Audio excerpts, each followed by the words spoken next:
All right, everybody. Welcome back to Benchtalk episode 3. Sorry we're coming a little late with this one. We had a little bit of issues with the weather, and also maybe we were supposed to record it yesterday and today, and I've been a little late, but we're going to blame that still on the winter storm. How you doing, Alex? Yeah, but had a weird past couple of days.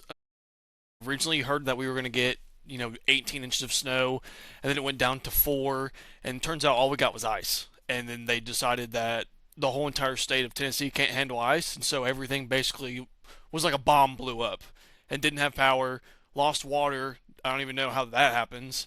And I would much rather, for anybody out there that has never experienced a power outage or losing water, this may sound kind of weird, but you would much rather lose power than water because when you have to take a shit with the water out, you just can't.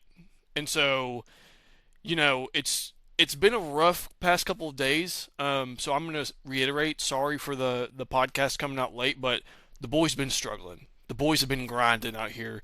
We've had to do some really manly things that no one needs to speak about, and the boys prevailed, is what I have to say. But it took a lot of effort. But other than that, been great. It's good, it's good. And this is a special episode because not only is, in another episode of Bench Talk, but we actually have our first guest of the series, none other than Hmm. Mr. Timothy, but he's from the fourth line representing today for them, and he's going to bring us all of his insightful knowledge that he's been doing his research on in the past 30 minutes before this podcast. How you doing, buddy? First off, 30 minutes is an understatement. It was more closer to an hour. Our good host here, Jesus, cannot take accountability to save his fucking life. But regardless of what that is, we waited an hour. Got some pretty good stuff going for you, boys. I'm excited. I'm excited for this. Yeah, I was more excited an hour ago, but we're gonna leave that in the past and let's get into it. I think we got some good stuff to talk about today. Yeah, and Honestly, the main thing I'm shocked about, Jesus, is that we got one of the fourth liners to wake up on before 11 p.m. That's the Yeah, thing I that I'm the mean, most shocked about. look, I'm surprised I'm even alive. Last night the boys went out, got absolutely fucking tossed. I mean, like a romaine salad. It was one of those nights where I had to focus on my breathing just to go to sleep. And when you wake up and you feel worse than you felt the night before, I mean that that's a bad spot to be. That's a bad spot to be. But the boys rallied, went downstairs, chugged so many electrolytes. You would have thought I was playing in the fucking Super Bowl next week. Got ready, took my cats to the vet, and look, I mean we're back and ready. We're better than ever. yeah, So I and mean, and the great thing about the fourth line is they operate on China time. So while we're all, They do. in They do. North American time, they wake up at around 4 p.m. and go to sleep at 5 in the morning. So it's good. yeah. We Mm. get global 24/7 coverage here at Bench Talk Sports. So I think my brain is just now cognitively starting to function. We So ought to start making them. We ought to start we're, making we're, them we're cover peaking at the tennis. right time. We're I peaking say at we're the right They peaking ought to at the time. start right cover. time. They ought to start covering like tennis. They could be covering the Australian Open. Well, Is I what we say ought yeah. to They start need to doing. start covering like the AFL over there in Australia. Yeah, we got to figure something out. We got to get them on some niche sports. Before Yeah. we kind of get into the sports, our reviews and the logs, I kind of want to talk about the podcast life. We've been doing this now for a few episodes and posted some stuff Okay. on the internet, and I gotta say, it's great when you got people that disagree with you, because it's starting to make me think. And I would like to say that before I started doing this podcast, I thought I was the smartest sports fan to ever grace this earth, and it's Mm. making me come back to reality and think maybe I am delusional. And I thought about this for a few nights because it really bothered me that I got some sports takes wrong, and I had my facts wrong on the podcast. But then I came back to my senses and I realized everybody else in the world is delusional and I'm actually spot on after This the guy is UFC. a And so absolute See, psychopath. what it, y'all's problem is y'all come on with your facts and your fancy bullshit. Me and Caden don't start recording the fourth line until we're buzzing. So we always This have an guy, excuse this for when guy we get right something here. wrong. I Listen mean, here, this guy depending on right how here. popular this podcast gets depends on how heavy I turn into an alcoholic. Because we only record if we're drinking. So like if this blows up, like me and Caden are going into full alcoholism. I have 3 shots of Jack Honey in a cup right here. Do we have a cut button? Can we cut him? Can we just cut this whole segment that he just said out of the podcast? goodness This gracious. bringing him on was a horrible idea. It's the But best idea you going ever had. back to your take, Jesus, you are delusional. You're a psycho. Your takes sometimes are so far out there, and you have for all of our listeners out there, let me tell you a little bit of background about Jesus. Jesus has some type of witchcraft to where when he gets a pick and he sets his mind to it, it happens. The only time that this has never happened in his long life is with Miami. He tried so hard with Miami. He tried to jinx Mendoza. Promise you, he probably woke up that morning and wished Mendoza got hurt. This guy is an absolute psycho. Never wish injuries on somebody. That's not type of stuff I do.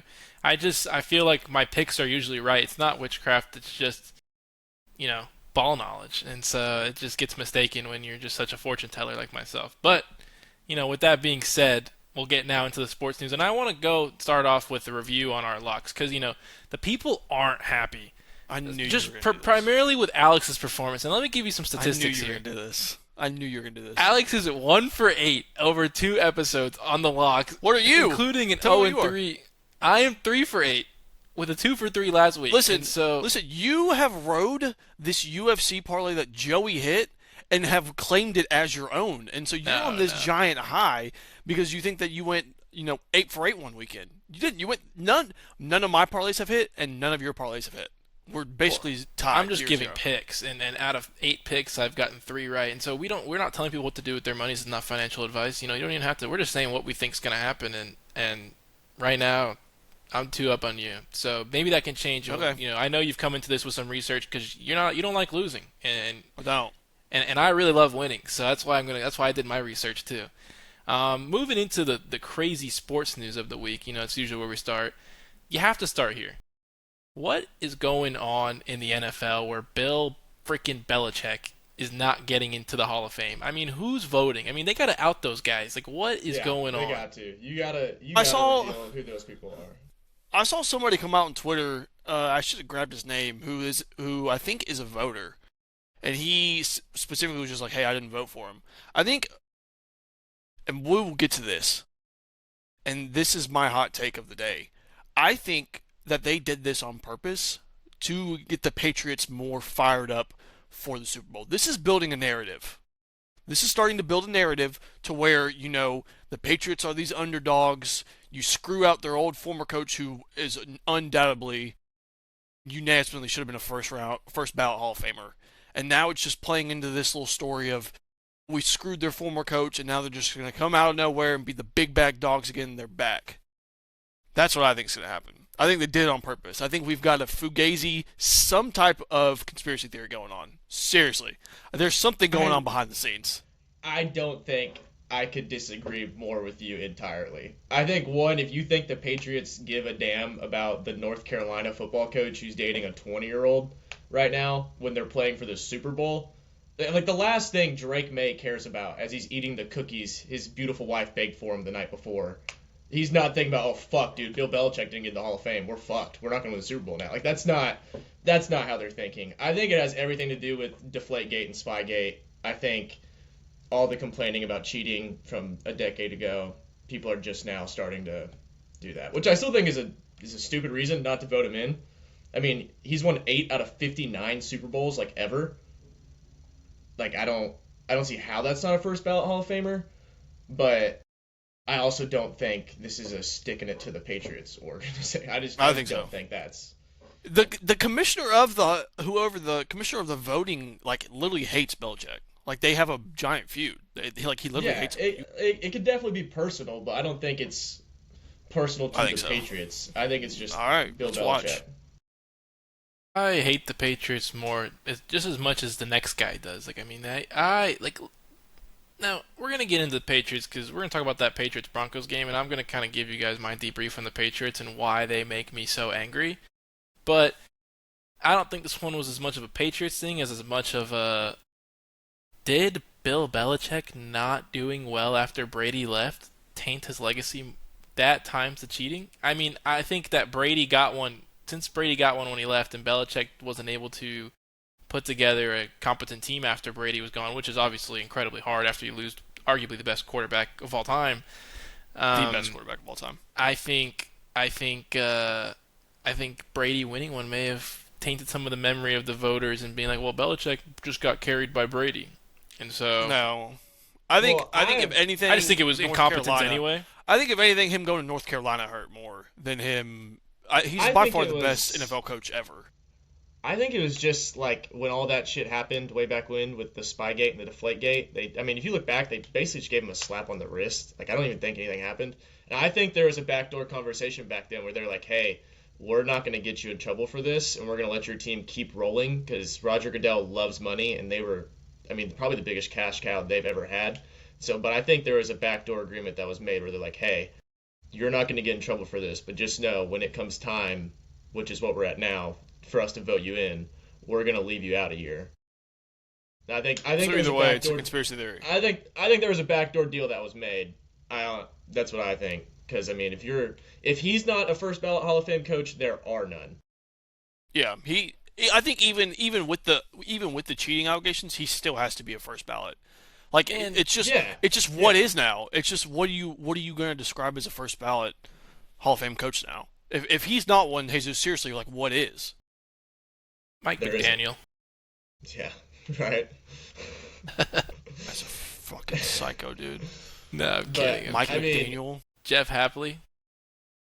I do Okay, dude. think, like you said earlier, though, Jeff Hapley. being a little Yeah, more let's talk about serious, Jeff Hapley. I do think the vote should be public every year. Yeah. That should be like a thing. Like if you're I think going to Heisman have vote a too. vote, Just left yeah, hand that's what I'm saying. Heisman Like vote should be public too. any voting on stuff like that, or like the playoff committee, like teams getting in and get. I think any sort of voting like that should be made public. And if you're gonna be the dumbass in the group that just like is like, oh well, fuck this guy, I'm not voting him in. I think you should have to say that publicly. I think sitting in a desk behind in some council in a dark room that no one will ever see and you're just like being a hard-headed dumbass and saying like, well, Bill Belichick's not going to get in on my watch. Like you should have to speak that to the world, and we should all get to basically stone you on Twitter for that. That's what I believe. Yeah, and I don't know exactly how the Hall of Fame voting is done, and now there are criteria to be able to vote. Now, like for something like, for example, in There's like soccer, 50. well, like There's 50 voters. in soccer, the Ballon d'Or, journalists can vote. So sometimes you'll see they'll freaking pick some random dude to win the Ballon d'Or, and you're like, this guy Yeah, sucked all year. And so now I don't know if it's the same way where some journalists can vote in the Hall of Fame conversation because I don't know what the criteria is, I'm pretty but sure the Hall of Fame is a lot more condensed in its voting. Like all those player or all those people that vote have like some criteria in it. But I know like in college football, like there's like random people who have votes. exactly, I think and I think with that I can think happen. with NFL, majority of it, I know each team has at least one representative. Like I know each Yeah. organization has their own Hey, like representative, and then I think like there's probably like I would say like 10 people from like that's in the football world, but like aren't like necessarily like an organization's pick. I'll tell you this right now. Anybody who was from the Dolphins, Jets, Bills, The who whole else? AFC, Yeah, whoever the entire all these AFC. the Atlanta Falcons. You Yep, know, Falcons Hey, hated. they but like every delegate from there probably was like, ah, screw this guy. We're gonna Probably the freaking Bucks. Probably the Bucks too. just But like in my everybody. eyes, like being a Tennessee fan, if I had to vote, and like I would never vote against Nick Saban, and he beat us like 20 years in a row. So I think after you get your ass whipped so many times, like Jesus' Miami Dolphins did for like forever. I mean, Tom Brady was just walking in there and whipping it over and over and over and over and over again.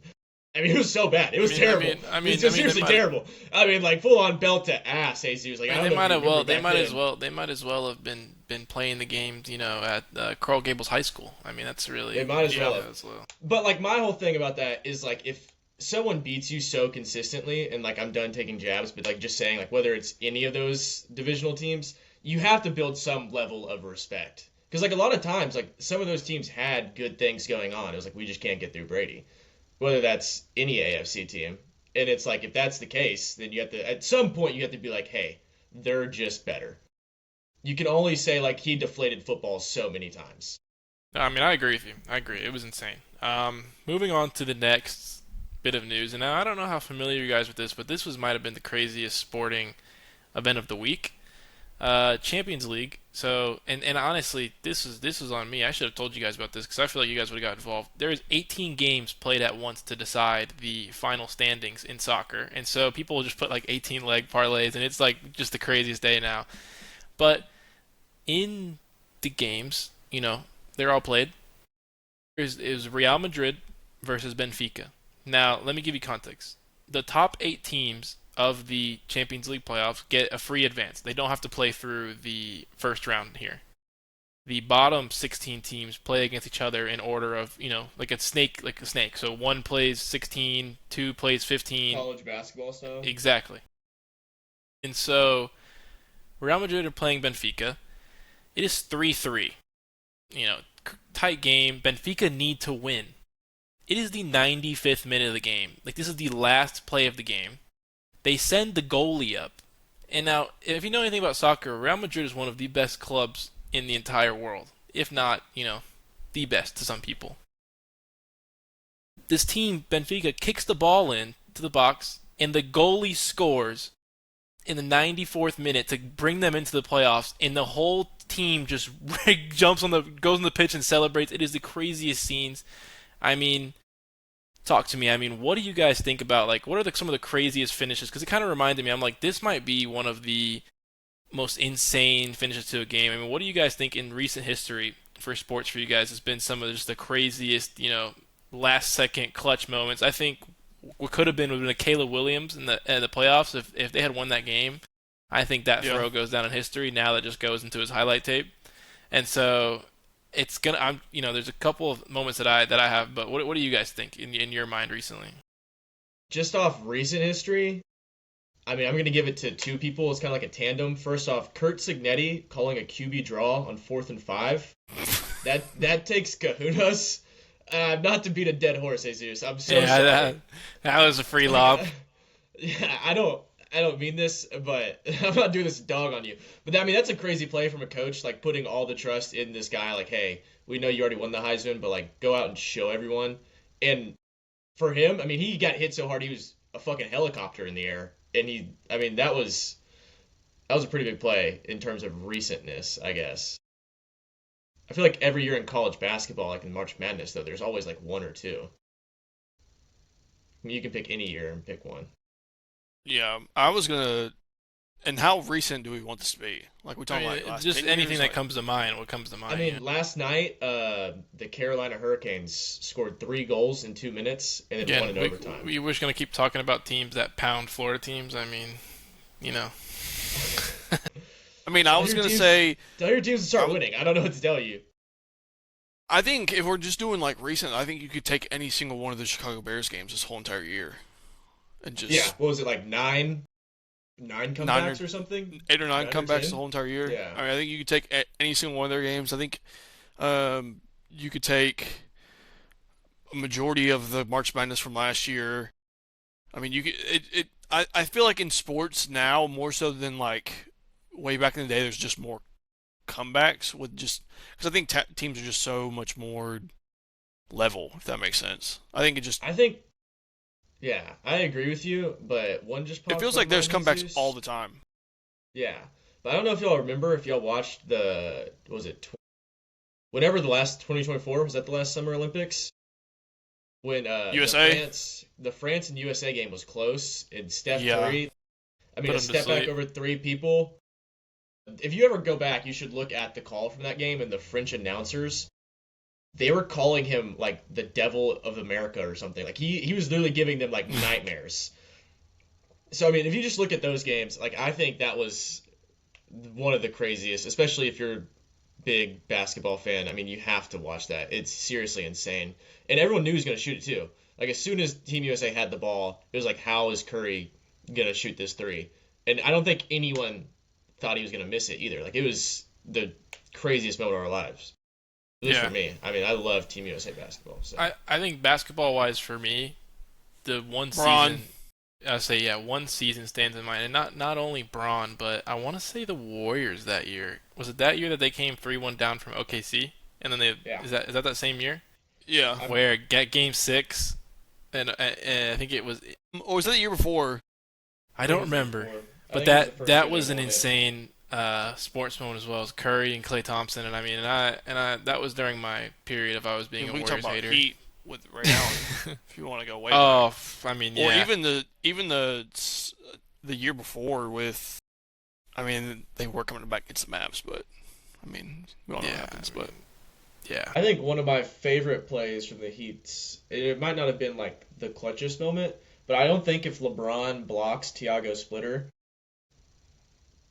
I don't think any And then that sits there and flexes on him too for like half the next shot clock in the yeah, I in mean, the but offensive who possession. He's just sitting there flexing to the crowd because he just he's stopped the him when goat. he was trying to yam on him. but He's I the don't goat. think I don't think He's the anything goat. that happens with the Heat happens if he doesn't block Tiago Splitter. That's fair. I mean It's my that butterfly effect. If that Tiago Splitter would have banged out on LeBron right there, I think his career just ends. I Speaking think of basketball, sorry not to cut you off, and you might not even have brought this up. Where do you think Giannis is going to go? Miami. He's coming to No, he's Miami. not. He's not going to Miami. I Coming think to he'll, Miami. Did you? he's I mean, historically him won and the Miami, Bucks. New York. Him and the Listen. Bucks both want to trade him. He's gone. This is what the Bucks want young talent. The Knicks have no cornerstone pieces. We send Tyler Hero back to Milwaukee where he's from, and I love Tyler Hero, great player. But I love Giannis more on the Heat. I mean, can you imagine a front court of Bam Adebayo and Giannis Antetokounmpo? I don't I think mean, Giannis wants to go to the Heat. he wants to go to the Heat. I Everybody think that wants you to go to think the Heat. Miami is such a destination spot, and they're just is. not. No It's income not. taxes, beautiful it's not. weather, It's not. He would be and better off. Giannis He's probably going to go to the mom. Hawks. Giannis is what the no way. Who would go to the Hawks. The Hawks have I'd their rather go top. to hell. Was he gonna go play The with Hawks- Dyson listen, Daniels? He wants to win a The championship. Hawks have a better offer. Number My one whole pick from thing last is year. if you're No, the wait. Heat, Before you go, the number one pick from last year, Garbage. they have between Milwaukee's and New Orleans' top 10 pick next year, and the year after that they have another top 10 pick. We can give him Tyler Hero. Honestly, and if we're gonna go the Giannis route, Hassan Whiteside. if we're gonna give him the go the Giannis route, I would not. Hawkins I has to go. Actually, I wouldn't give up Kalel. They can have Hawkins. They can have Hawkins, Hero, and give him like 6 fucking picks. Pat Riley. Yeah, Pat so Riley. what's your- You're so- the but Heat, Pat Riley- you're what's your- getting him without getting rid of Bam. That's Then my what's honest your to God. I don't think No, you they're can gonna. They acquire can't him. get rid of him. Yeah, they No, can't. they're not gonna get rid of Bam. Bam's That's why I staying. don't think they But then get what's? him. What's your team? Then you've got Bam Listen, and Giannis Giannis, Bam. and Jovic. They probably trade Jovic. They probably be Jovic, Hawkins, and a couple picks, and Tyler Hero. And they'll probably and I think you And could probably Giannis get is back you in could the probably, same you could situation. probably get Kevin Porter Jr. out of the Bucks as well with Giannis in that same Yeah, so then package. Giannis is back in the But same so position. so then Are you're the looking Bucks at selling that hard where they would give yeah him the Buck if Giannis goes, the Bucks go full rebuild. That's kind of how it's gonna yeah, go. you have to get rid of everybody. And so I mean the Heat have a little squad. I mean you still have I actually don't have enough. the trade I like better actually rather than Giannis for the Heat is Kuminga. I like if the Heat get Jonathan Kuminga, that's a pretty scary squad. You'd rather have Kuminga than Giannis? Can we No, put that? but can you claim that take? But I think the Warriors would give up Kuminga for less than like if you got to keep everybody, and I think I saw something, and I don't know how true this is. I don't know which sports for they were saying Wiggins and like a couple picks for Kuminga because I was just like Wiggins back to the Warriors. Wiggins back to the Warriors and Kuminga to the Heat, and I was like, yeah. Okay, we'll make our roster 10 times better, and because this Heat team is good. Like, I mean, they're a good little squad, and whoever plays them in the playoffs is going to have a tough out. And I think they can make some noise. They were hot at the beginning of the season. They've kind of fell off a little bit, and now they're kind of getting back into their own here. Yeah, it's the same Heat So we'll every see. single year. It's the same Heat. Speaking of the Warriors and It's the Jonathan exact same Kuminga, team. I just want to go on like a little 30-second tangent on how terrible they are at developing prospects. Like I know they have I think a it's great Steve Kerr. foundation and I think it is too. Like that's what I'm saying. But like James Wiseman was a lottery pick or something, and they got him, and that's all they've been missing is a big man historically, and they got what should have been a great big man. Curry gets hurt, he plays a great season, and then he ends up going out, and then they just basically he never touches the lineup again. Jonathan Kuminga, they wouldn't even let him play basketball. He was just basically another Draymond Green. And I love the Warriors. I love Steve Kerr. I love what they have going on. I hate them, but like I respect them type of thing. But yeah, when it comes like if you're a person going into the draft, like I would not want to go to the Warriors. Like you're just basically a support agent for Steph Curry. Yeah, I mean that's all you need to be. I mean, look at Podzimski. Is his name Podzimski? Is he Podziemski, Is Pods. yeah, Pods. I mean, he's a nice little support guy But I mean, for. who was the red-haired guy that played for the Warriors for like 2 or 3 years? Came from Arizona, and he literally went and played overseas versus playing with the Warriors. Oh, he's a point guard. I forget his name, dude. That's I a know little that like crazy Mignon? cool for you. No, not It Mignon. was Nico Mannion was there, I think, or Mignon, whatever That's his who Yeah, it name I is. is. think that's That's what it is. that's what I'm talking Nico about. Minion. Yeah, yeah, yeah. He straight up chose to go play overseas when he was good enough to play for the Warriors, because like I just it's just insane to me. That, Nico. I don't know, Mignon, whatever his name is. He's funny. He's one of the guys that's our age, so it's funny, like seeing all the high school things about him, and then now he's brought into the league. But yeah, we'll hit basketball later, and I think we need to get. I just had to get your take on that. Yeah, I think we got to get it right into the NFL here. I mean, Let's do it's it. a little late now, but we'll still give the world our takes because I feel like they need to Let's hear it. yeah, we can give Pa- short takes on it. Patriots versus Broncos. This was the Blizzard Bowl. Are the Patriots Mickey Mouse? What are our thoughts, guys? they're the most Mickey Mouse team of all time. I hate the Patriots. Don't get me started. I hate the current day Patriots. I mean, they have if you look at it, they have like one of the top 10 easiest schedules of like the last decade, and then look at who they played to get to the Super Bowl. I mean, Bo Nix breaks his leg fucking kneeling. I mean, how does that happen? And then they get to play Jared Stidham. Pre-snow, Jared Stidham was slinging the rock. And then it just so happened that it turned into a blizzard bowl. I think Roger Goodell had something to do with the weather. Don't get me started on that. He must control it from his little office Those little wherever he cloud is. seeding.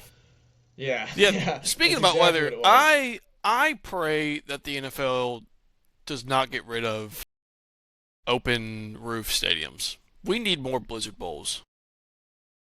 It's not up to the NFL, is it? Isn't it just like the teams get to I mean, choose? it's everybody. I think Well, I want more. I want more. Like I love winter football where it's just an absolute snowball.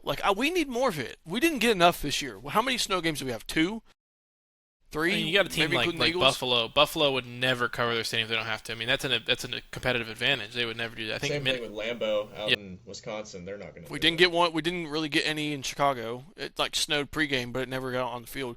But listen, talking about the Patriots, I am just confused on the Patriots. I think the Patriots have an offense to where it's almost like they would want to run the ball the whole game, but they can't, and then they rely a lot on Drake.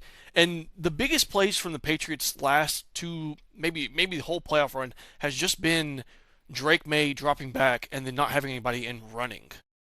That's how they get the first touchdown in the game when they were on when after they got was it an interception or a muff punt? I think it was a muff punt, special teams or something. They it's just Drake May running the ball. The big third down at the end of the game to pick up the first. What happened? Drake May didn't have anybody. He rolled out left and got the first down. But you can't hate the Patriots have a good defense. I think we can all agree. I'm not trying to Yeah, glaze I the mean, Patriots. They do. you don't make it to the Super Bowl without having Yeah, a semi and decent team. Like and they're good. I do think the Patriots have had a really easy schedule, but also at the same time, within that they've played three of the arguably hardest defenses in the NFL in the playoffs, which you can't hate on. Like the Texans have an unbelievable C.J. defense. Stroud It's just C.J. Stroud, and and Carson then Beck. and Carson Beck. Yep, and then you've got the Broncos with Jared Studham, who was balling, and then they just forgot how to play offense. The Super Bowl will be a really interesting game, and it'll really tell everybody what they need to know about the Patriots. In all honesty, Yeah, yeah. because I the mean, Seahawks didn't look great either. If you watch that game, they didn't. Their defense didn't look like the Seahawks defense from last week or the week before. Yeah, Or but something. that's the Rams. The Rams I have mean, But you're more. still, playing you're playing Matthew Stafford in like the year they were having. I mean, I think Matthew Stafford's the Don't get me MVP. started. Don't let me start glazing on Matthew Stafford here. I mean, Yeah, I did. I'll get on but his hands and I'm just saying, knees. like I think, I think the Super Bowl is going to be a really, really fun game. But I think just focusing on this game, it was so sloppy on both ends. Neither team felt like they wanted to score.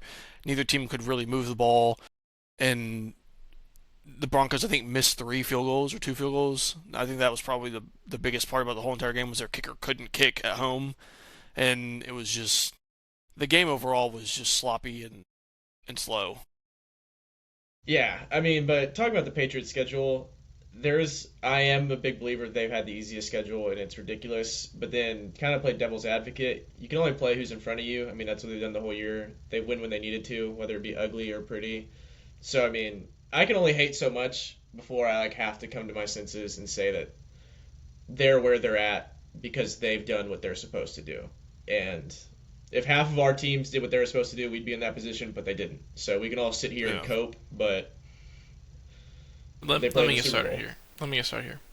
Here we go. Everybody buckle in. I hate the Patriots. I hate the Patriots so much. They are the most annoying franchise in the entire football league. And They won't and here's die. why. They just do everything right. How have they lost Tom Brady and then found the next Tom Brady? How? Why? Why have they been able to do this? I mean, I think part of it is Really- the hires. Yeah, really, I it's think Titans' Dable fault was if the you think about perfect it. hire. Really, it's Titans' I- fault. I If you don't- really think about all of this, it's the Titans' fault. We Don't let get me Vrabel started on go, that. and we built the Patriots dynasty, Jesus. We built it for them. I hate I the don't- I Titans don't think cuckold it's- fans that love Mike Vrabel. I think Mike Vrabel's he an was, okay he was coach. underperforming. Yeah. I think he's an okay coach. I'm not a Mike Vrabel. Like Mike Vrabel's in the same boat as Dan Campbell, he's just a football guy. Like they're just real football guys, I real want a man football guy. managers, and that's really good. But let's not sit here and act like Drake May was not balling at the back end of No, last Drake season too. Drake May's This great. is when you walk into an organization, as a head coach, and this is how I feel kind of a little bit about Harbaugh in New York. Harbaugh in New York's probably skipping into work every day like, oh, I got Jackson Dart, I got Malik Neighbors, I got all the cap room Yeah. in the world. I'm about to build a squad and go to the Super Bowl. That's how Mike Vrabel probably walked in and was like, oh, wow, I have my franchise quarterback forever now. And Yeah. that's got to be the way that Robert Saleh's feeling going into Tennessee, where he's like, hey, I actually have a good Absolutely, quarterback he now. better be. And so, Imagine how happy Ben Johnson was. yeah, walking Ben his Johnson happy walks ass in, into he's like, Chicago. and not only does he walks in with DeAndre Swift, did they draft Monongai that year? I don't know. I don't remember. I Yeah, think they he was a drafted rookie. Monongai They last drafted year. Monongai. Like they already had DJ Moore. Adunze was already there. Like this guy walked Luther into Burden. a full. Yeah. Cole Kmet, Colson Drafted Loveland. Luther Burden. He walked Drafted in Colson as Loveland. the greatest offensive mind, and he's like everything's right there. That's where I think the Titans is going to get iffy because Robert's going into that situation to some degree, but we don't have the guys yet. So Yeah, you don't have the guys yet, so he's got to help Like, build. He's everyone gotta build else- the guys. everyone else came in with the guys there, which I think is what people are like Titans fans are excited about. They're like Robert's coming in, but we don't have the pieces yet. So this next couple months as Titans fans is very crucial. And that's how Mike McDaniels feels. I mean, I bet like Mike McDaniels feels like he just took the biggest like drug of all time that he gets to go Ever. from having Tua Tagovailoa as his quarterback, and now he walks into a 6'6" demon who's dating Madison Beer, who just took the 31st best offensive line. I don't even care if there's anybody a little worse than them. I'm just going to rank. Actually, the 32nd best offensive line, just because. Yeah, go ahead and call it. Let's The spin Chargers- let's spin the a Chargers narrative offensive here. Line should have to register as a terrorist organization. If you watch what they've been doing. Justin Herbert arguably might have had the best season of any quarterback last year, just to do what he did with that line. And now you got Just Mike to McDaniels. not die. Like serious, like if you watch it, like for him to still be standing, like that is impressive. Like there were some plays where you would watch and it would be mind-boggling because you're like, how do the left guard in the center? They're like doing a combo block, and rather than hitting the defensive tackle that's splitting the A gap, they turned and hit each other like helmet to helmet on one of those. They gotta plays. get Joe Alt healthy. Joe Alt has to stay healthy, and then they gotta revamp the whole offense. They got to get a lot. Of We stuff. can talk Chargers later. But yeah, let's move on to the NFC Championship game here, and I want to start off here, and I want to get a little tangent. Like I just want to give out some glaze really quick. I just Here want to comes give out I some, was about to say some this is kudos. Clay session right here. Jackson Smith and Jigba and Puka Nakua are the new like AJ Green, Julio Jones, your Calvin Johnson. Like these are the guys of the league. I don't want to see Jamar. I love Jamar. Okay, all right. I want all right. Jackson Nope. Smith and Jigba and Stop. Puka Nakua Stop. are in a category of their own because they just do it every single time. It does not matter. And you know what? Actually, that was mean. I think Jamar's probably up there too, but he's just Please don't take they Jamar gotta out they of gotta it. they gotta they gotta they gotta You get could have their said glaze. Justin Jefferson, and I would have gave you it. No, but Jettas is such a dog. Like I probably I don't know. But Jamar says Joe Burrow throwing the ball. Like let's see what Jamar can do with someone else. But and mostly in Jigba. I mean that guy like might be the best route runner the league has seen in years. Like he probably since Just Jettas. Jefferson. Jettas is an amazing like this guy in Jigba. He's juking me out on the couch. Like I'm looking at the window when he starts running his route because I thought he's going right and he actually went left. And this guy is incredible Yeah. and he deserves all the glaze. And he would have had. Imagine he was on a team that needed to throw the ball so much because he. I think there's a stat is that he had that streak of where he got like 100-yard games and he got up to 1,000 yards and he had only played like 50% of snaps because the Seahawks were just beating the crap out of everybody. It was something Mm-hmm. ridiculous like that. I'm like, imagine this guy was playing on a team that just chucked the ball the whole game. He would probably have ripped 200 yards every game. I mean, he's incredible. Yeah, I mean, when you watched him at Ohio State, at OSU, it was mind-boggling how he's been doing this. Like it's impressive to me that when it was time to draft, I don't know if he was the first wide receiver taken off the board, but I'm pretty sure he fell later in the first round. I think you're right. It's so amazing to me that teams who probably needed offensive help didn't go out and get him. Like there's never a question about if he was going to do this in the league, and teams just watched him go by. I will And say, I he's think this is the perfect fit for him. Seattle has a knack for getting like gritty, undersized slot guys. You go from like Doug Baldwin. I mean, that's a little throwback there. Doug Baldwin. Yeah. Jackson Smith and Jigba. There's a guy I literally have it in my head, and I'm forgetting his name. He's also another gritty slot guy. I How wasn't about just gonna throw Lockett? out two guys, huh?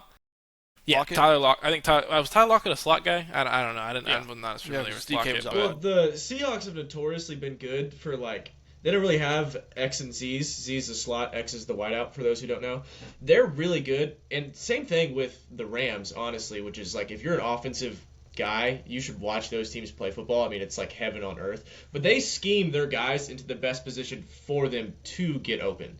So like whether JSN is a slot receiver or not, he's just a receiver, and he's a really fucking good one. So they will put him in a spot wherever they want him to be, and he gets open every time. And I think a huge part of that also is going out and getting Sam Darnold. I mean, people were hating on him, whatever. He was a bust 5 years ago.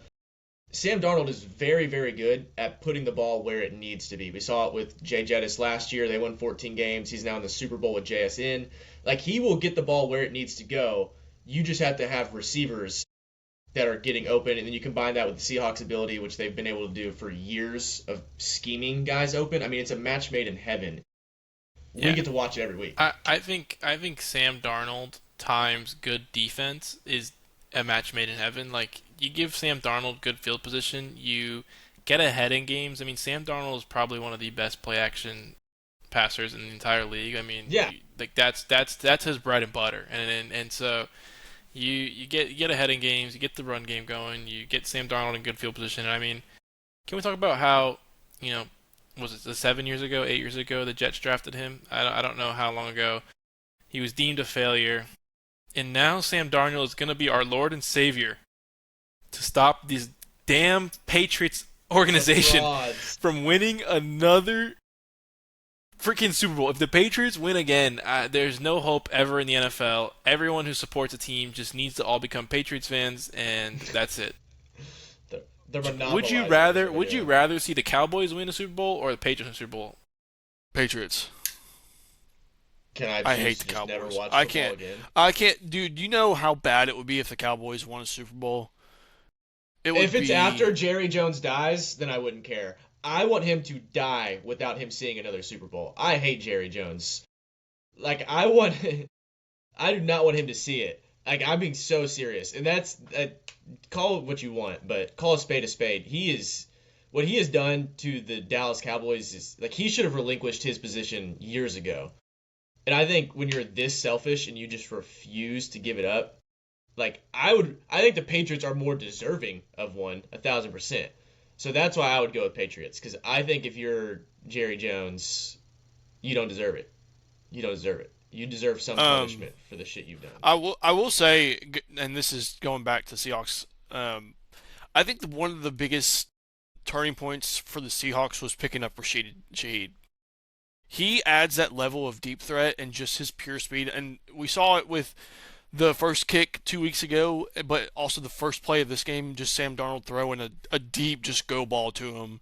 Like I think having just someone who can stretch the field so much and he gets JSN so much more space, I think it was like the biggest piece that they've moved, probably besides maybe drafting JSN in a while. Like picking him up was huge. It also helps that Walker's coming back alive. They're running the ball so damn well. He's just bullying people. I think who's their backup? Charbonnet. Charbonnet's hurt, right? Or Walker is he was still the hurt? backup Yeah, for but some Well, reason. I don't know why if they. we're allowed to Charbonnet. give out some glaze, Kenneth Walker is a guy I would like to glaze. I've been huge Michigan on State Kenneth Walker Spartan. ever since he was at Yeah. Michigan State. He was like top 10 in the Heisman voting that year. I mean, he's a dog. And we've kind of seen him get more involved in the run game. And like, I don't know why they don't, like, it's insane to me they don't run the ball with him more.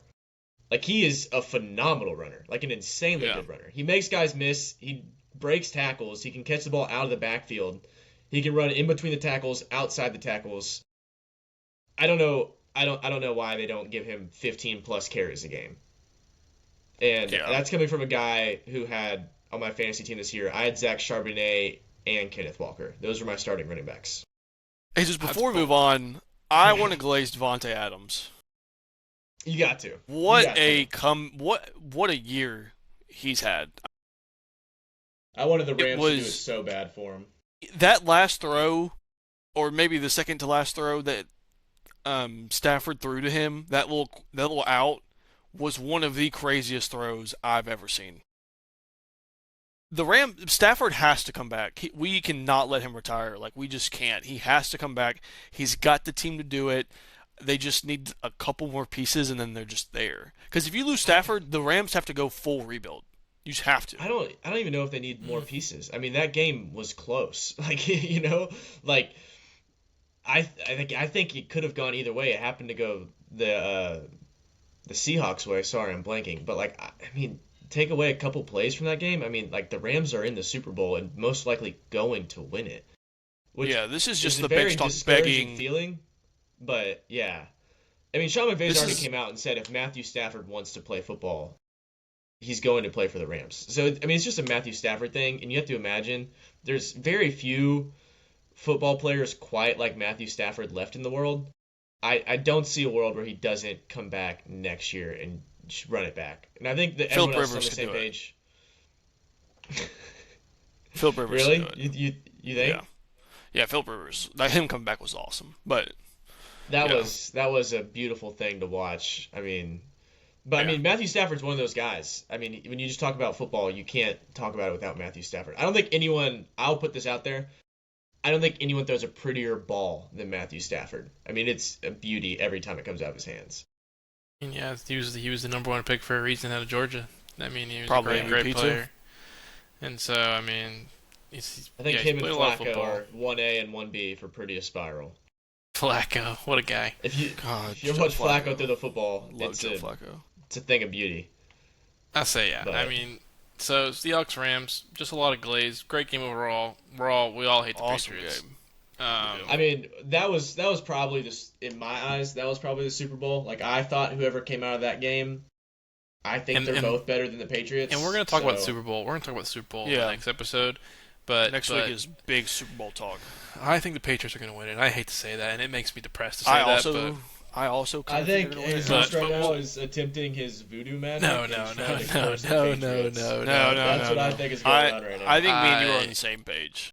I hate it, but we'll talk about that next week on the pod, so make sure to tune in next week to catch that. For now, we have to move on to some more important news. Head coaching carousel, and I'm going to start it off. We got the Titans guys here.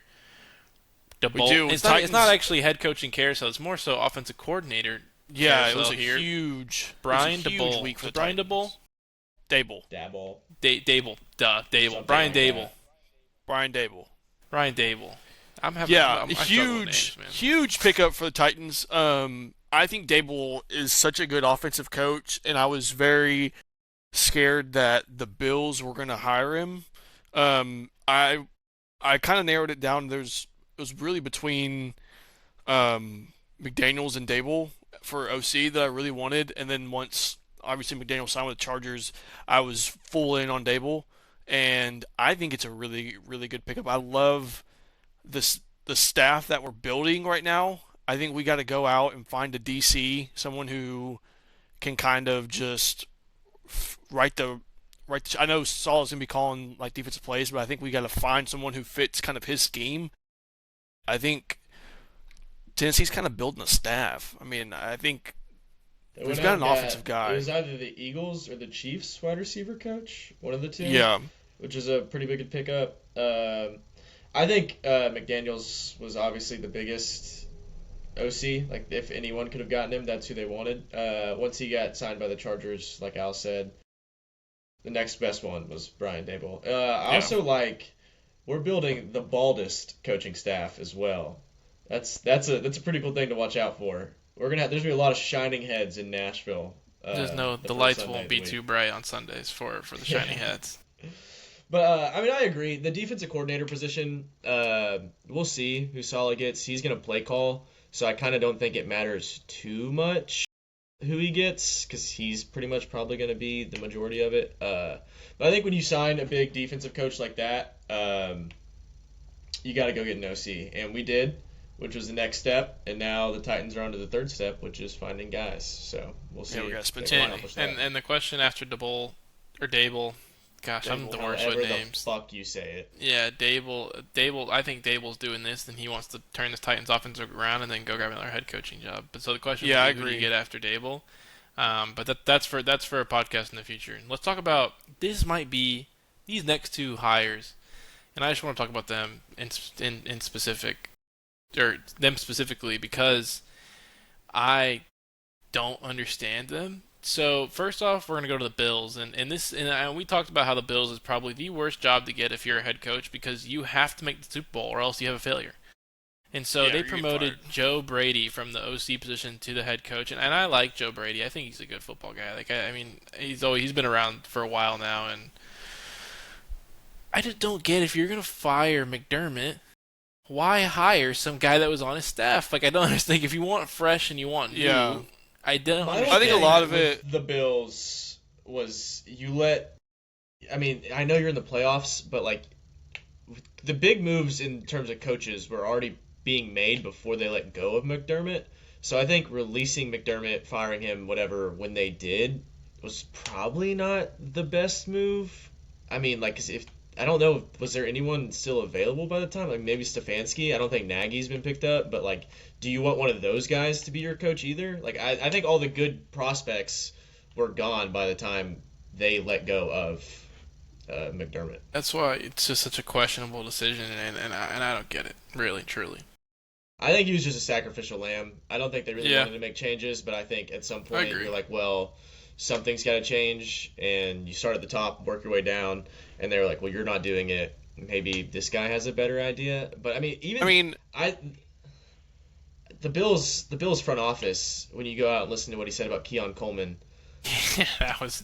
It's getting that's messy now. insane. Keon Yeah, Coleman like I probably don't. won't play another snap. He shit. Well, Josh Allen came out and said he's not giving up on zero. I mean, and then you just pin it on the coach. That's another thing. Why I think he's a sacrificial lamb. You're like, well, the coaching staff really wanted Keon Coleman. Well, go watch his Florida State highlights, fucker. Everyone wanted Keon Coleman. Don't try and make this sound like the Bills were some like, oh, we have to get Keon Coleman. Like, no, like he was a dog at Florida State. He was a dog at He Michigan was. State. And like that's what I don't get is when he was like the coaching staff really wanted Keon Coleman. If you didn't want Keon Coleman to be on your team coming out of Florida State, that's the wrong choice. So I just think the Bills GM needs to get his shit in check because I don't think that's how you handle things when they go down like that. I don't. yeah, a lot with the Bills was. Think I think Josh had a lot in the say of who the head coach was. If you watch that press conference with the owner basically said that the reason why they fired McDermott was because he walked into the locker room and saw Josh crying, and he was upset with how it made him feel, and he was like, "Okay, something has to change." So he just fired the coach, and then they just elevated Joe. They elevated because I'm assuming Josh had his pick, and he was like, "Hey, you know, I've worked with this guy. He's former OC. Like I know this guy in and out, and there was nobody else out in the market. You're not gonna go sign like Nagy." And So now they're just the same old. I mean, you have to win in Buffalo. You have the MVP. Josh needs help. They do need receivers. I think they've got to go find a guy. I think Keon is a good complementary piece. I don't think he's a guy. But I don't know. I think it's not a bad hire. I just don't think that it's the best hire at the same time. It's just a I'm glad they didn't confusing hire one Dable though. with everything that's going around. Yeah. Yeah. Yeah, and I think next one, Mike McCarthy for Mike Tomlin. That one's also just a confusing hire. I mean, it seems like they're not really going to rebuild. Try to go with like a one of those guys like the offensive coordinator, masterminds. I mean, Mike McCarthy's a solid coach. You know, he's I It's a mean, big the Rogers had a good guy. Steelers, tenure. the Steelers were just, for lack of better words, I mean, they were in football hell. I mean, you're like you have Mike Tomlin who refuses to tank, so you're winning every year, but you're not winning enough. So you're getting like pick Telling the usually, Dolphins. yeah, you're getting like pick 16 to 25 usually, so you're not going to get a real game changer. And when you just repeat that process enough and enough, I mean, it was a continuous cycle. You have to break it somehow.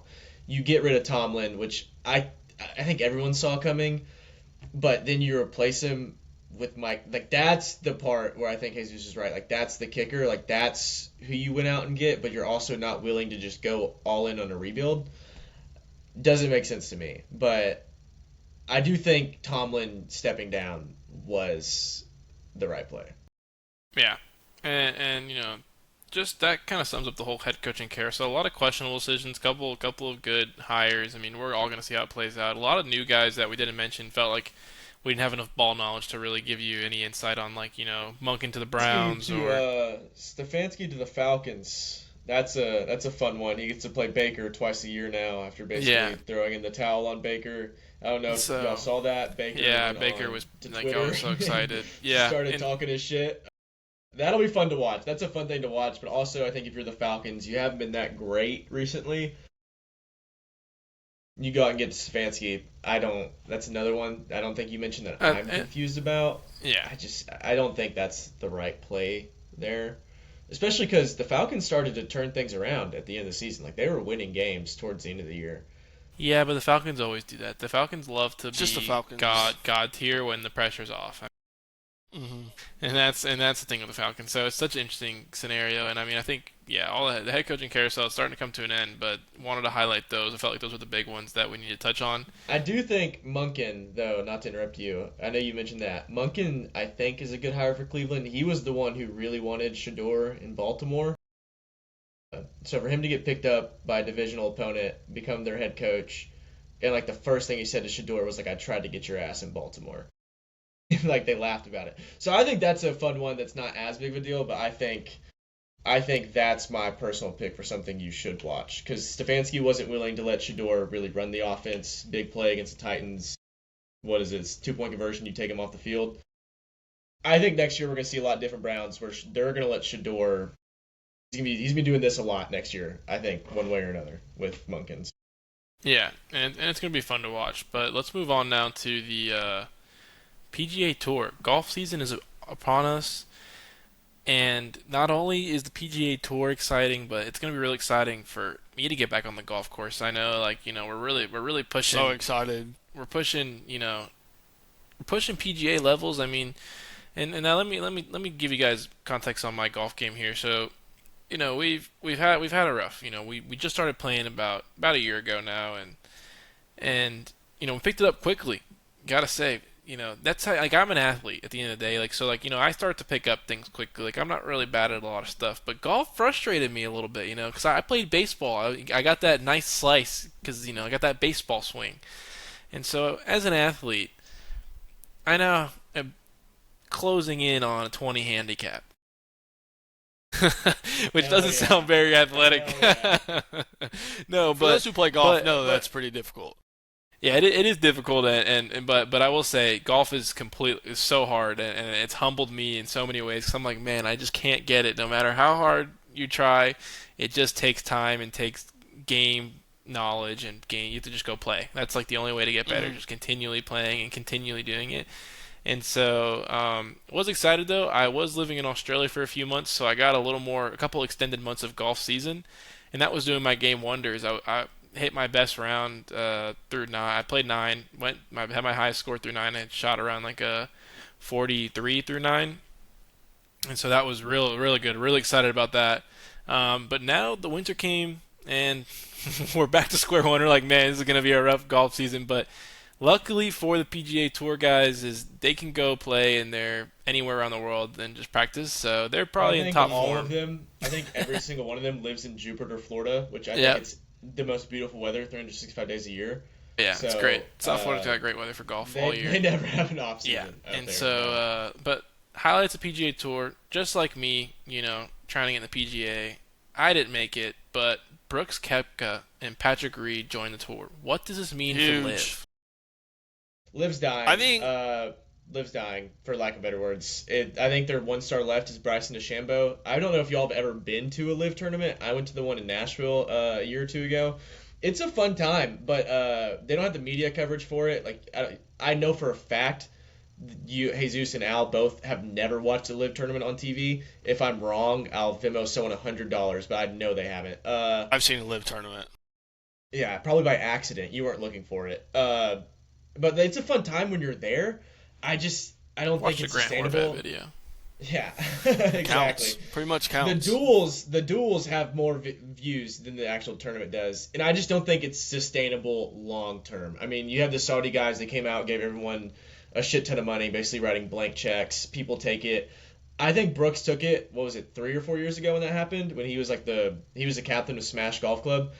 He knew he was never coming back. I knew he was coming back to the PGA Tour a year and a half ago, 2 years, when he would show up to the majors and all the live guys are supposed to wear their gear, and he was just wearing Nike clothes. Like, I mean, you knew where his mind was, and he's back. I think they made him pay like $5 million, which Liv gave him 500. So it's like he had the money for it, and yeah, Brooksy's back, and he made the cut this week, which I was real pumped about, and I think we're gonna see a different Brooks Koepka this year, guys. I really do. He had the rough last 2 years with the majors.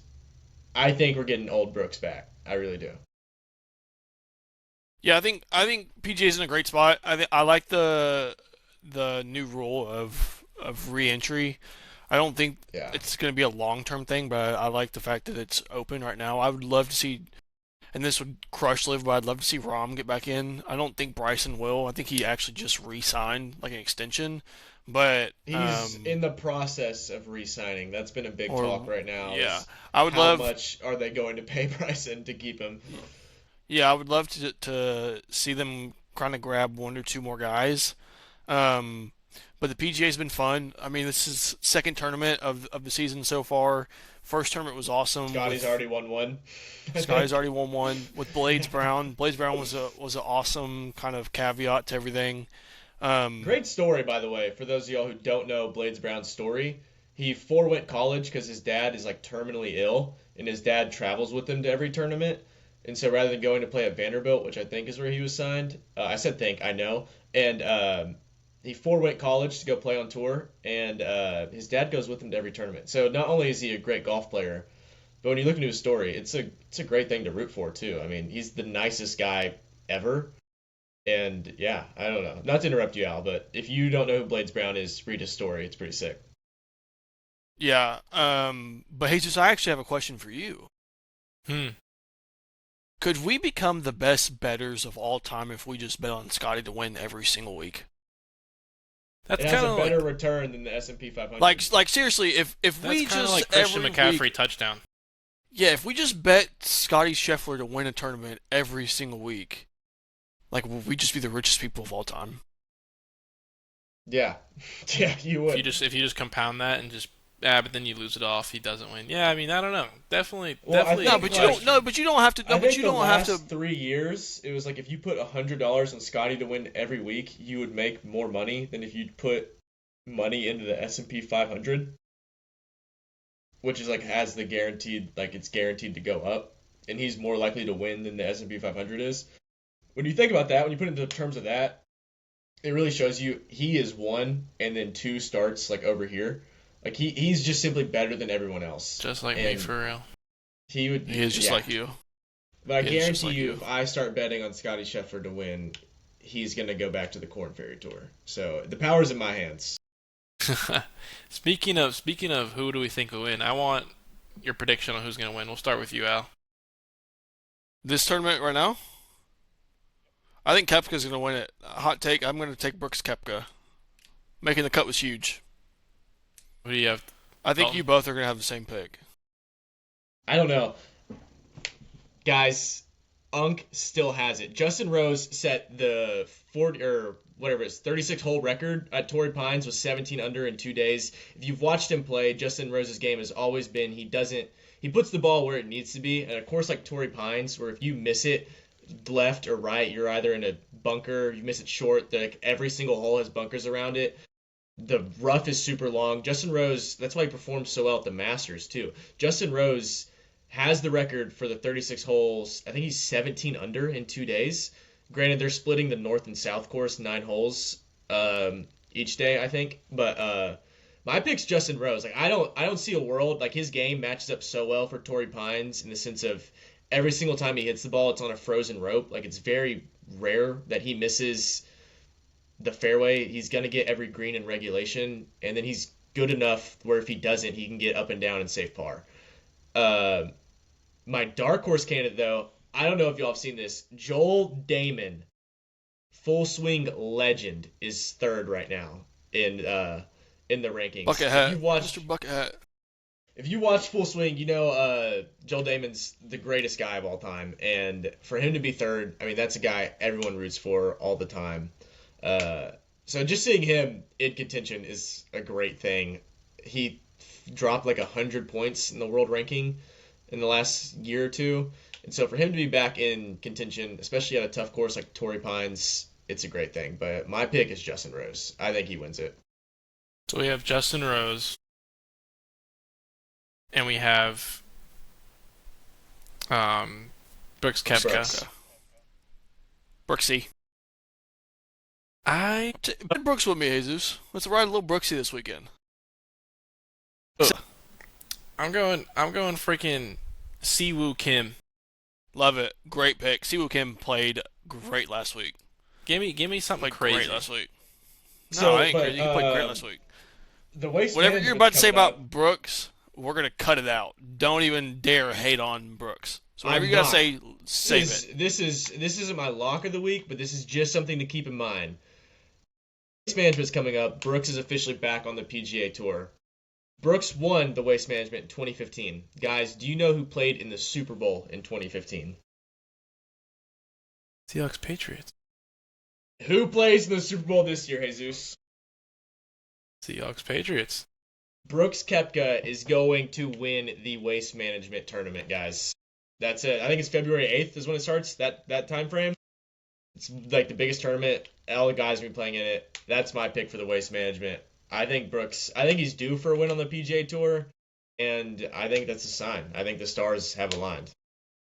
I like it. Moving into something that, clearly I know more about than PGA right now. And clearly not up to freaking date on my PGA statistics. College basketball, stuff that happened last week. We're a little late on it, but want to touch on it. Nebraska loses to Michigan first game of the season. Also, live Big update, game. Michigan beat Michigan State. So going to be able to clown some of my Michigan State friends here. So that's always great fun and Poor Izzo. Poor Izzo, but Michigan beat Michigan State, and Michigan also beat Nebraska. So I think Michigan is gonna have Michigan a really might be one, right? I say they're gonna climb. They beat two top 10 teams here, and I think Michigan's 3 right now, if I remember correctly. They are three. But Yeah, but I'm saying they might be one after Yeah. this week. because they've absolutely had a monster week. I think crazier news. Indiana, man, they were red hot. They beat Purdue. I mean, they were shooting the crap out of the ball. Like they were It was just a crazy game it if was you watched just it. nuts. They were just lights out. Purdue loses. Miami, Ohio, They've been on a roll, kind of, haven't still undefeated, continues a Yeah. Cinderella story. I think they won that game in overtime this past week against, they? What are they? Are they 22nd, if I remember? They're like around that? They're but they're undefeated, they're ranked, essentially. yeah. They're undefeated. I mean, this would be an incredible story if Miami, Ohio just comes out of nowhere and round of 32 exit. Gotta also talk about That's what I'm saying. kind of a sleeper going into the year, but what about Vandy making some noise in the SEC? yeah, Vandy's got that kid. Is his name Tanner? Yeah. Tanner's dog, dude. Tanner's dog. They whooped Kentucky the other night. And I mean whooped Kentucky. Mark Pope was not the answer to take over from John Calipari. I'm just gonna say that out loud so everyone knows it. He was not the guy. No one And was going to be the guy to take over this Scott Vanderbilt Park, sadly. team, this Vanderbilt team has got it going. They're gonna make some noise. I think they're gonna make a lot of noise. One thing, and I wanted to get both of y'all's takes on it. Um, since we're on college basketball, what about all these G League guys Yep, you coming back? took the word out of my mouth. Specifically, the main story was this Alabama center who played against Tennessee, who came back. I think Bama paid him an absolute crapload of money to come back, and then they You're about to still get get beat me. by Tennessee. You're about to get me No, riled up. no, You're about don't to go get on me a riled up. rant. Don't go on a rant. But I'm just saying, and this I think it's happened in other places too. I don't think it's just Alabama. Baylor, Baylor. Baylor's the Yeah, other one. Baylor and yeah, Bama. but I think this is setting a Bad precedent precedent. to where it's going, and I think Well, I don't know Coach how Cal in tune with it came out and y'all said are. it. He was like, "Hey, this is setting a precedent to where nobody's going to recruit out of high school anymore. Like this is going to kill like recruiting for Yeah. The it's one dude this is for getting bad. the one dude for Baylor, he was only a G League player. He never signed a two-way contract. He was drafted in the second round. But I think his name's. Hold on, I just pulled it up. Give me Regardless, it one doesn't even second. matter. Yeah, we I'll don't. go ahead and Yeah, give my take. If you declare for the draft and get drafted, can't come or back. you sign a professional contract, I don't care if it's in Guangdong, I don't care if it's in Barcelona, I don't care Yeehaw! if it's in America, you are no longer eligible for college basketball or college athletics at all. Yeah, I think that's what Rick Barnes came out and said if too you after post meeting on him. LinkedIn and said, "Hey, I just started working at, freaking KFC post college," you are ineligible to come back and Yeah. play in college athletics. Once you leave college and graduate, you are done. Mm-hmm. Like, Yeah. No, stop. Like, the whole point of college is for kids to go out and play and continue their athletic. Jesus, I got a question for you. Not to interrupt. Uh, You're a big Heat guy, right? yeah. Dwayne Wade, love him to death, right? Okay. Zaire Wade is one of these players that is potentially coming back to college. No, He's received offers and he's looking into it. no, How do he you should. feel? I feel like this. I feel like Nobody should. nobody should. Nobody. I don't care. I Nobody don't care should. if you're. I don't Yeah. care if you're Bronny. I don't care if you're freaking Bryce James. I don't care if you're Michael Jordan and you say, "Oh, I want to come back and do my masters and play I'd at, say if at this is 60." if this is how this is going, LeBron forewent college. LeBron That's what I'm can saying. go back And to so Ohio So State. did Giannis. it's really hurting the kids in favor of the money. And I think they have it's a whole NIL mess. I think this is setting a really bad Well, precedent. And yeah. But like Charles Bediako is the one for Alabama, or however you say his last name. I think it's Bediako. He the NCAA originally ruled him ineligible, I think, and then Alabama sued the NCAA, and so that's why he had like a 10-day period where he could play, and I think we're still awaiting the court's decision.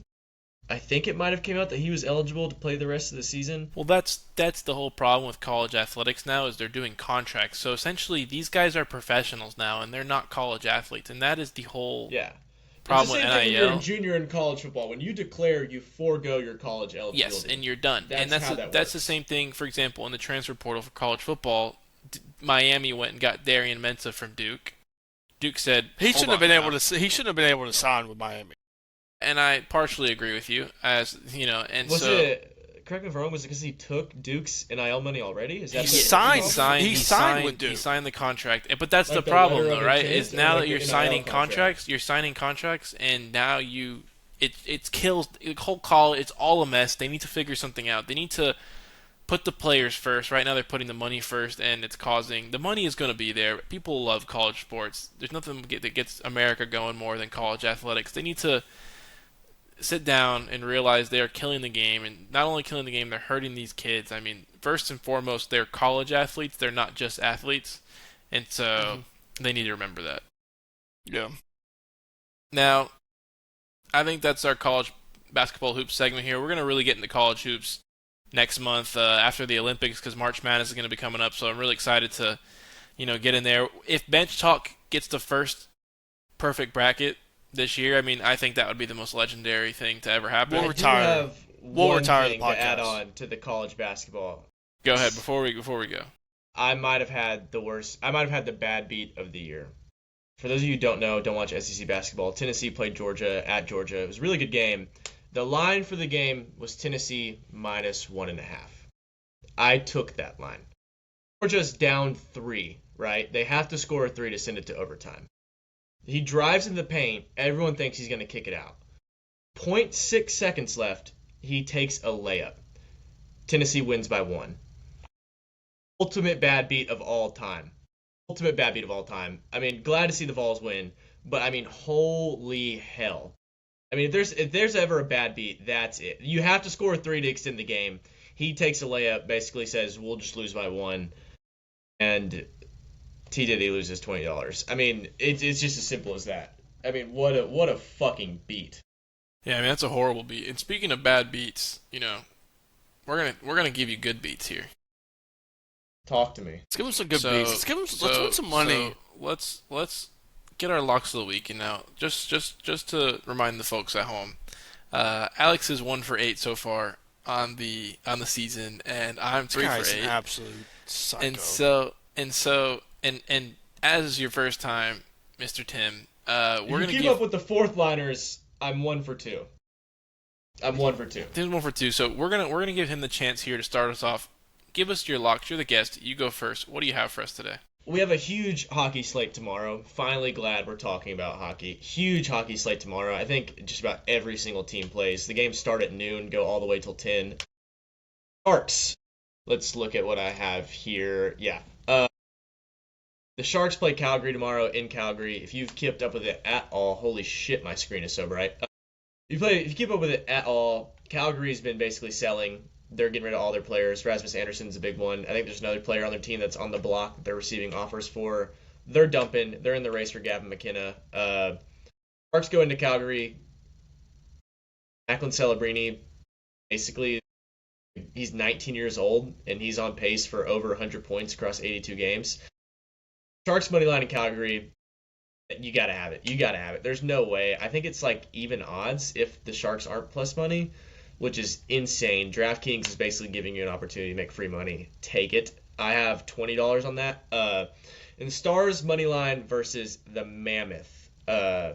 This one's a little bit more of a personal thing. I hate the Utah Mammoth. Don't know. Don't ask me why. I think they're fucking stupid. Stars. I'm pretty sure they go into Utah. RoboCop. Jason Robertson's been playing. We'll get into him obviously when the Olympic pod comes around, the biggest U.S. snub. But yeah. Also, Stars money line versus the Mammoth. Those are my two NHL locks of the week, and I was told to provide three. So I'm going a little bit into the bench talk world right here. We're taking a college basketball lock. Saturday, Auburn goes to the University of Tennessee. We have Tennessee money line. Book it. This is the first time Tennessee's playing a Bruce Pearl team. Bruce Pearl has historically been Tennessee's kryptonite. Rick Barnes just can't beat him. It's never a good matchup. The Little Pearl, whatever the fuck his name is, he's took over the Auburn team. I think this is the year. I think Tennessee finally is able to get a win over Auburn or in Knoxville. Sorry, and yeah, those are my three locks. I'm taking Tennessee money line, Stars money line, Sharks money line. They're all even or plus odds. If you want to parlay them, go for it. If you don't, I took all three of them individually. Hit me, Al. No, so as the loser of last week, I'm going to decide the order, and I'm going to say that you have to give your picks first. Okay, fine. I mean, if the people want to hear my picks first and then they can click off after this, it's all right. No, I'm kidding. So make sure to stay for Alex's pick. I feel like he's gonna have a big week this week. It's been something that's been eating at him all week, and I could tell it's been just haunting him. And so I know he's gonna get some good ones. First off, it was a great pick last week. I went into the soccer world and showed off my ball knowledge. I knew that was going to be a cagey game at the Emirates where Arsenal were What going was to the final concede it, score? and Arsenal lost 3-2, and we're not going to talk about that. Okay, we're done. So we're Remember going when to you actually go said back that to the Manchester Premier United League. would win? We're going to go back to the Premier League, and we're going to go Liverpool, Newcastle, both teams to score. Liverpool, Newcastle is always an electric game, so we're going to kind of keep the bet the same. Nice easy layup. That one's got 2-2, 3-3. That one's got goals written all over it. Now here's a bet, and I'm gonna give you two options here. It's something that I like. I have UCF covering the spread at 23.5. Now I think they host Texas Tech at home. I think UCF's at home. I think UCF could win, but I've also went to UCF. Maybe I'm biased, but I think the Guys, University of Jesus just Central gave you a Florida. free pick to fade. No, University of Central Florida covers the spread at 23.5. They are not losing by more than 24 points at Texas Tech. UCF's got some dogs. Now, I'm going into the world of the fourth line, giving you a hockey pick. Oh, Now, this team right here is on a win streak. They're Jump on it in heading the in. water's fine. They're heading into a nice game from a familiar face, the team that not we, but some people on this podcast might love. Islanders Predators. I have Islanders money line. I don't think the Predators can handle Barzal. I don't think they can handle Matthew Schaefer. I don't think they can handle Bo Horvat. I do not think they have the minerals. Islanders money line all day. The win streak continues.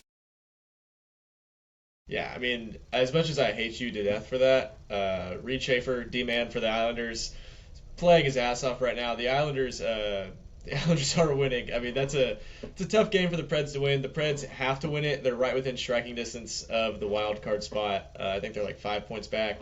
They're on a 2-game overtime loss streak. So if you're the Islanders, you're looking to just shut them down. And if you're the Preds, it's a game you got to win. I love the Predators. However, that was a game, unfortunately, I was not willing to touch. So I hate Jesus for that, but I don't think it's a bad pick, guys. Fourth line expert, I don't think it's a bad pick.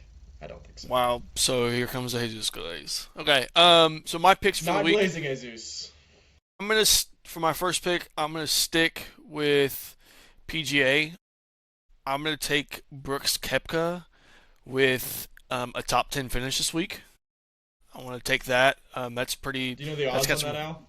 I don't know the odds off the top of my head. Last time I looked, I think they were like +3, maybe 4,000, something like I that. know he's like 5,500 to win it all. Yeah. And then I'm gonna dip into some UFC. I'm gonna take Volk money line. I'm gonna do a little The Volk man money from the line. land down under. And then Tuesday night, just to kind of boost the odds a little bit, I'm gonna take Lakers money line versus the Nets on Tuesday night. Oh, no Michael Porter Jr. No Michael Porter Jr. ball out game Mm-mm. against Braun and the Lakers.